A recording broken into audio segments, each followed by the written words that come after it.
വാർത്തയിലേക്ക്. ഗ്യാൻവാപ്പി മസ്ജിദ് സ്ഥിതി ചെയ്യുന്ന സ്ഥലത്ത് വലിയൊരു ഹിന്ദു ക്ഷേത്രം നിലനിന്നിരുന്നതായി പുരാവസ്തു വകുപ്പിന്റെ റിപ്പോർട്ട്. ഹർജിക്കാരായ 5 സ്ത്രീകളുടെ അഭിഭാഷകനാണ് റിപ്പോർട്ട് പുറത്തുവിട്ടത്. നിലവിലെ നിർമ്മിതിക്ക് താഴെ ക്ഷേത്രം ഉണ്ടായിരുന്നുവെന്നും ഇതിനു മുകളിലാണ് പള്ളി നിർമ്മിച്ചതെന്നും റിപ്പോർട്ടിലുണ്ടെന്ന് അഭിഭാഷകരായ വിഷ്ണു ശങ്കർ ജെയിൻ പറഞ്ഞു.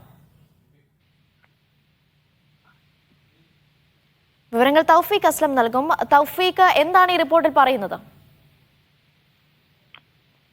അനീഷ, ഗ്യാൻവാപ്പി മസ്ജിദ് സ്ഥിതി ചെയ്യുന്ന സ്ഥലത്ത് വലിയൊരു ഹിന്ദു ക്ഷേത്രം നിലനിന്നിരുന്നതായിട്ടാണ് ഇപ്പോൾ പുരാവസ്തു വകുപ്പിന്റെ ഈ റിപ്പോർട്ടിൽ സൂചിപ്പിച്ചിരിക്കുന്നതെന്നാണ് ഹിന്ദു വിഭാഗത്തിന്റെ അഭിഭാഷകനായ വിഷ്ണു ശങ്കർ ജെയിൻ ഇപ്പോൾ അറിയിച്ചിരിക്കുന്നത്. 5 സ്ത്രീകളായിരുന്നു ഇതുമായി ബന്ധപ്പെട്ടുള്ള ഹർജി ആദ്യം വാരണാസി കോടതിയിൽ നടക്കുകയും തുടർന്ന് വലിയ രീതിയിലുള്ള നിയമ പോരാട്ടങ്ങൾ ഇതുമായി ബന്ധപ്പെട്ട് നടക്കുകയായിരുന്നു. കഴിഞ്ഞ ദിവസമായിരുന്നു അലഹബാദ് ഹൈക്കോടതി ഇരു കക്ഷികൾക്കും ഈ സർവേ റിപ്പോർട്ടിന്റെ പകർപ്പ് നൽകാനായിട്ടുള്ള ഉത്തരവ് പുറപ്പെടുവിച്ചത്. ഇതിന് പിന്നാലെയാണ് ഇപ്പോൾ റിപ്പോർട്ടിന്റെ വിശദാംശങ്ങൾ വിഷ്ണു ശങ്കർ ജെയിൻ ഇപ്പോൾ പുറത്തുവിട്ടിരിക്കുന്നത്. ഈ ഭൂമിക്ക് താഴെ നിന്ന് അഭിഭാഷകരായ വിഷ്ണു ശങ്കർ ജെയിന്റെ പ്രതികരണത്തിലേക്ക് ആദ്യം ഒന്ന് പോകാം.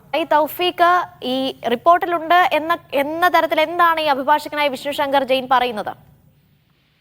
ഈ പ്രധാനമായും ഭൂമിക്ക് താഴെ നിന്ന് ഹിന്ദു ദേവതകളുടെ വിഗ്രഹങ്ങൾ കണ്ടെത്തിയെന്നാണ് പുരാവസ്തു വകുപ്പിന്റെ റിപ്പോർട്ടിൽ പ്രധാനമായിട്ട് ഇപ്പോൾ കണ്ടെത്തിയിരിക്കുന്നതെന്നാണ് ഇദ്ദേഹം പറയുന്നത്. നിലവിലെ നിർമ്മിതിക്ക് താഴെ, അതായത് നിലവിലെ ഗ്യാൻവാപ്പി മസ്ജിദിന് താഴെ ഒരു ക്ഷേത്രം നിലനിന്നിരുന്നു. ആ ക്ഷേത്രം പൊളിച്ചുകൊണ്ടാണ് ഈ ഗ്യാൻവാപ്പി മസ്ജിദ് നിർമ്മിച്ചിരിക്കുന്നതെന്നാണ് പുരാവസ്തു വകുപ്പിന്റെ റിപ്പോർട്ട് പ്രധാനമായും സൂചിപ്പിക്കുന്നത്.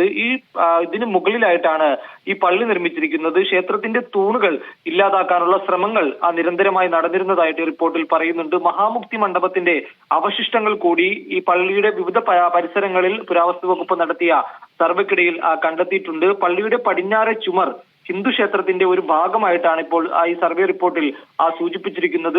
ഈ ഹർജിക്കാർ പ്രധാനമായും കോടതികളിൽ പലതവണ ഹർജി പരിഗണിച്ചപ്പോൾ പ്രധാനമായും അവർ എടുത്തു കാണിച്ചിരുന്നത് ഈ പള്ളിയുടെ പടിഞ്ഞാറേ ഭാഗത്തെ ചുമരായിരുന്നു. ആ ചുമരിനെ കുറിച്ചുള്ള പരാമർശങ്ങൾ കൂടി ഇപ്പോൾ ഈ സർവേ റിപ്പോർട്ടിൽ പരാമർശിക്കുന്നുണ്ട്. അത് ക്ഷേത്രത്തിന്റെ ഭാഗമായിട്ട് തന്നെയാണ് ഇപ്പോൾ ആർക്കിയോളജിക്കൽ സർവേ ഓഫ് ഇന്ത്യ അവരുടെ റിപ്പോർട്ടിൽ സൂചിപ്പിച്ചിരിക്കുന്നത്. ക്ഷേത്രം തകർത്തത് 17-ാം നൂറ്റാണ്ടിലാണെന്നുള്ളൊരു കണ്ടെത്തൽ കൂടി ഇപ്പോൾ സർവേ ഓഫ് ഇന്ത്യയുടെ ഈ റിപ്പോർട്ടിലുണ്ട്. ഇത് വളരെ മുന്നോട്ടുള്ള നിയമ പോരാട്ടങ്ങളെല്ലാം ഇനി ഇതുമായി ബന്ധപ്പെട്ട് നടക്കേണ്ടതുണ്ട്. വലിയ രീതിയിലുള്ള തർക്കങ്ങൾക്കും അതോടൊപ്പം തന്നെ നിയമ പോരാട്ടങ്ങൾക്കും വഴിവെക്കുന്ന ഒരു റിപ്പോർട്ട് കൂടിയാണ് ഇപ്പോൾ പുറത്തു വന്നിരിക്കുന്നത്. 32 ക്ഷേത്ര ലിഖിതങ്ങളുടെ അവശിഷ്ടങ്ങൾ കണ്ടെത്തിയെന്ന് കൂടി പറയുന്നുണ്ട്. ഈ ക്ഷേത്രത്തിന്റെ ഈ പള്ളിയുടെ വിവിധ ഇടങ്ങളിലായിട്ട് പലതരത്തിലുള്ള ലിഖിതങ്ങളുണ്ട്, പല ഭാഷകളിൽ എഴുതിയ ലിഖിതങ്ങളുണ്ട്. അതെല്ലാം ഈ ക്ഷേത്രവുമായി ബന്ധപ്പെട്ടുകൊണ്ടുള്ള ലിഖിതങ്ങളാണെന്നാണ് ഇപ്പോൾ അഭിഭാഷകൻ ഈ റിപ്പോർട്ടിൽ ഉള്ളതായിട്ട് ഇപ്പോൾ പറഞ്ഞിരിക്കുന്നത്. ഇന്നലെയായിരുന്നു ഈ റിപ്പോർട്ട് ഇരു കക്ഷികൾക്ക് നൽകാനായിട്ട് അലഹബാദ് ഹൈക്കോടതി ഉത്തരവിട്ടത്. ഈ റിപ്പോർട്ട് 1000 പേജുള്ള റിപ്പോർട്ടായിരുന്നു